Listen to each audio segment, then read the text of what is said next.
Thank you very much. It's a great pleasure to be here with you again for the second day. I've had a wonderful visit in Porto Alegre. We had a very nice dinner last night at the steakhouse. The quantity of food that I ate last night was about what I eat in a normal week. And I don't understand why Brazilians are so skinny, so thin, when the amount of food is so large, but maybe it's a lot of exercise and a lot of walking. My topic for today is the economics of networks and digital technology. This is a fun subject for me to talk about, and it's probably fun for a lot of you to listen to, because we're all interested in network things and digital things, our toys and gadgets, of course. I'm looking at my notes here. This is my notes for the lecture, and we all marvel at these new technologies. We use the internet in so many ways every day. We're hardly even aware of it. Our cellular, our mobile phones and so on. Most of you are on Facebook and MySpace and other social networks, chatting with your friends and so on. We take these phenomena, on the one hand, we often take these phenomena for granted. We don't think about them and analyze them very carefully. We don't apply economic analysis to understanding their nature, their origins, implications for business, for entrepreneurs, for government policy, and so on. Yet, on the other hand, sometimes when commentators, economists, and policy scholars try to think about networks, try to analyze networks and the digital economy, they come to the wrong conclusions. Namely, that a networked economy, a digital economy, is so different from, something else, an old economy, that new rules and new theories and new policies need to be applied. Often claiming, for example, that the government must play a much larger role in regulating, in monitoring, making sure that networks are neutral, making sure that competition is fair, because otherwise the market will fail and the market will not work correctly.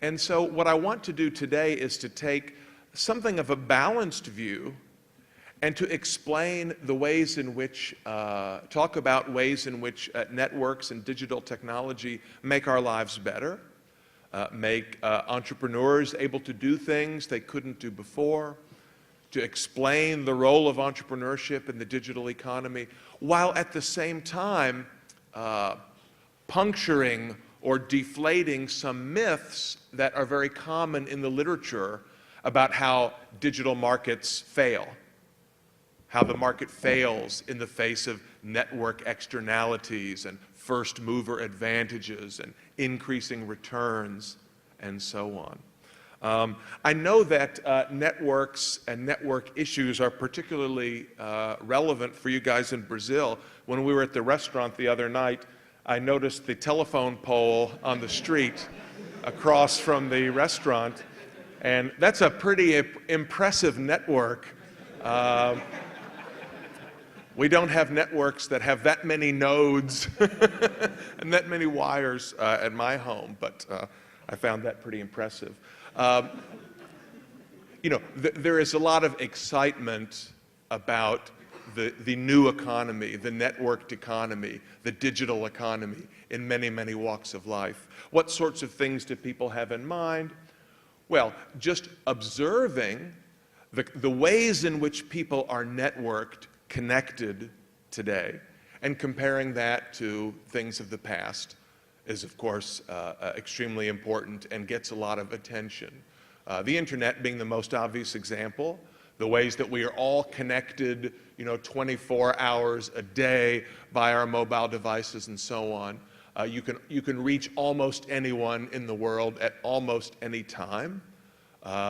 Some people even enjoy the rare moments when they can be on an airplane, perhaps, and the office can't call, and give you an assignment or something. And of course that is already changing on many flights and will probably soon change on all flights. I don't know, in Brazil, maybe you can go into the rainforest, maybe you can go deep into the heart of the Amazon and you don't have any signal on your wireless device. But maybe I'm wrong. Maybe there are internet hotspots all over the Amazon.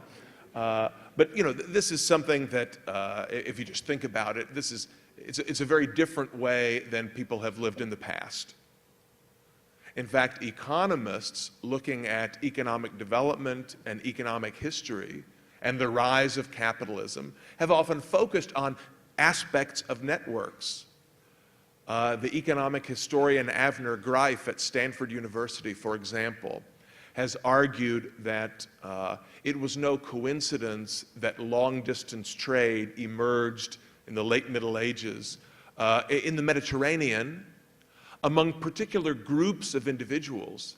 He's argued, for example, that there was a specific group of Jewish merchants located around the Mediterranean Sea who were among the first to develop reliable mechanisms for long-distance trade. You know, putting your goods on a ship and sending it off to a faraway port where it may not arrive for several months, and then waiting for payment in specie or other goods received in exchange to return to you many months after that. So there's obviously a high degree of trust that would be required for any merchant to send things a long distance, not knowing whether he'll ever get paid. So as you think about our discussion yesterday of entrepreneurship, there's a lot of uncertainty here. And you think no sane person would do that, would exchange anonymously with unknown trading partners at a great distance. But as Greif points out, those who developed these trading mechanisms were not doing it anonymously.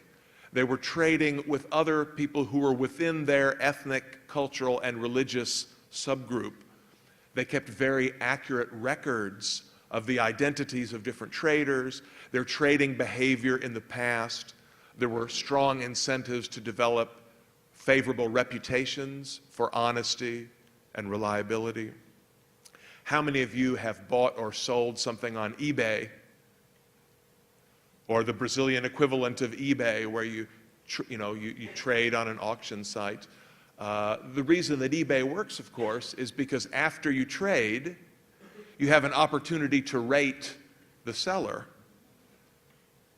So if you send some money through PayPal or whatever, and the seller sends you the merchandise and it's no good, it's not what was advertised, or it's poor quality, or maybe they never send you the merchandise, you can type nasty messages in the seller ratings, you can smash them in the seller ratings, and then presumably that will make it harder for them to sell goods to other consumers in the future. So there's a strong reputation mechanism that allows anonymous trade at a distance to take place. Well, hundreds of years ago, before there was something like eBay, there were small, close-knit communities that were geographically distant, yet ethnically and culturally close, and were able to maintain records, archives of people's activities, like the seller ratings in eBay. My point is that modern economic historians have demonstrated that it was the network effect of trade that allowed for the beginnings of the commercial revolution, and then of course later the industrial revolution, and so on. So what was very rare and difficult and challenging for our ancestors, in this sense, is very easy for us today.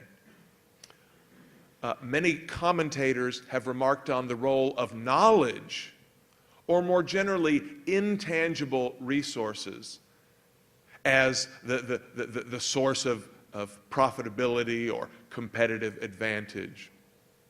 So it is said, for instance, in the old economy, the way for a company to be successful was to have lots of physical, tangible resources: land, factories, machines, raw materials. And of course, those are still important today, but you have companies like Google and Facebook, Twitter, and so on, that don't have a lot of physical infrastructure, or at least the physical infrastructure that they have, lots of computers, or what they call server farms, right, are not unique. Anybody can have those. What these companies have is knowledge, information, reputation in the marketplace. In other words, the resources that generate the biggest kinds of competitive advantage, it is said, nowadays are much more likely to be intangible resources. And this, it is said, is sort of marks a fundamental difference between the new economy and the old. I'm sure you've all heard of Moore's Law. Do you know Moore's Law? This is named after Gordon Moore, the semiconductor specialist, not Michael Moore, the documentary filmmaker, who makes a lot of silly movies. Moore was the engineer, founder of Intel Semiconductors, who observed that as a rough approximation, not a praxeological law, the computing power of microprocessor chips doubles approximately every year and a half.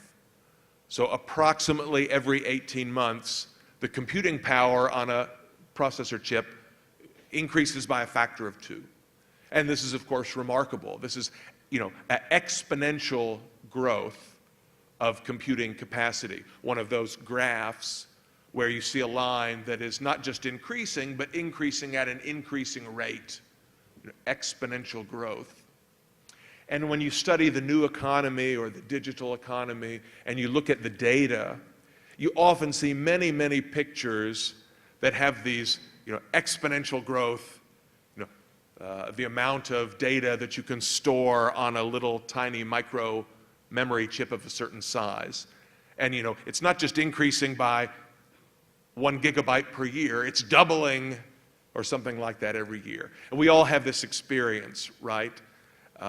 Sometimes it's funny that when we think about how much storage capacity we need on our PC or our iPod or our mobile phone, sort of like the number stays the same, but the unit of measure changes.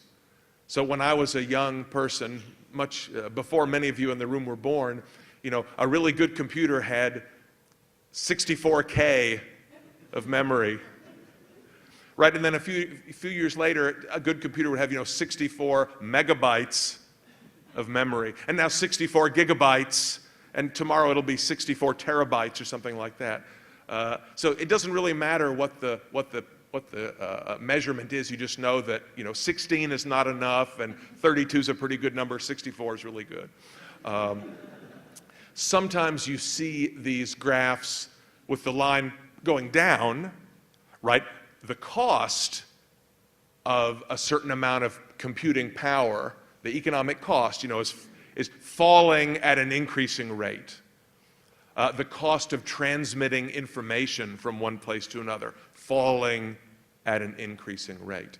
What's called Metcalfe's law, named after another industrial engineer, is the idea that the value of a network, the benefit from being part of a network, is roughly proportional not to the number of nodes, the number of people on the network, but to the square of the number of nodes.